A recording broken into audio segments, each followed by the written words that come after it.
$1,450 $1,450 $1,999 $1,999 បងជាទីស្រឡាញ់ទាំងគ្នា promotion នេះគឺ discount កប់តែម្ដងបន្ទាប់ពីបនជុំបានរួចឥឡូវនេះខ្ញុំកំពុងតែបើក promotion ពិសេសលក់លាងឃ្លាំងចំនួន 6 គ្រឿងហើយមាន 3 model ក្នុង stock ផងដែរដែលប្រភេទតម្រៃនេះគឺតម្លៃពេញពីមុន$2,500 បងធ្វើការបញ្ជាទិញនេះមានការបញ្ចុះតម្លៃពិសេសជូន$500 ភ្លាមៗនៅសមត្រឹមតែ$1,999 តែប៉ុណ្ណោះហើយលក់ promotion តែចំនួន 2 គ្រឿងទេសម្រាប់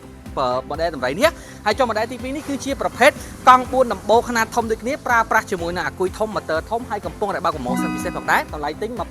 $1,850 ចុះជូន$400នៅសល់ត្រឹមតែ$1,450 តែប៉ុណ្ណោះហើយសម្រាប់ model ទី 3 នេះគឺជាប្រភេទ Lamini Bus បែបឈូសម្រាប់បងដែលទិញដាក់បរិយទិញដាក់ resort ទិញដាក់ room នីឋានផ្សេងៗឬក៏បងដែលមានសមាជិកគ្រួសារចន្លោះពី 4 ទៅ 5 នាក់ចង់ជិះដំណើរកម្សាន្តផ្សេងៗល្ងាចឡើងនៅក្នុងបរិយអីចឹងណាអូខេអាច select នៅ model នេះបានកំពុងតែបើក promotion ពិសេសដូចគ្នាតម្លៃពេញ$3,200ឥឡូវនេះលក់នៅសល់ត្រឹមតែ$2,500 $2,600តែប៉ុណ្ណោះ promotion ចំនួន2គ្រឿងអញ្ចឹងខ្ញុំចាប់យក3 model ធ្វើបទបង្ហាញជូនបងប្អូនទាំងគ្នាសម្រាប់បងប្អូនដែលកំពុងស្វែងរកនៅប្រភេទកង់4អគ្គិសនីប្រើប្រាស់ QQ បាយផ្សេងៗទិញជូនដូចជាស៊ីឡាញ់ឬក៏ទិញប្រើប្រាស់ក្នុងរមណីយដ្ឋានរីសតផ្សេងៗទិញឥឡូវចំណេញតែម្ដងបងប្អូនគ្នា discount គឺកប់សេរីតែម្ដង$2,600 $1,450 $1,499មកមុនបានមុនមកខលប្រកបជាអស់ stock ហើយចំពោះព័ត៌មានលម្អិតមានចង្កល់ផ្សេងៗអូខេ comment នៅក្រោមវីដេអូឬក៏ឆាតចូលពេកបានបញ្ជាក់ជូនបងប្អូនទៀត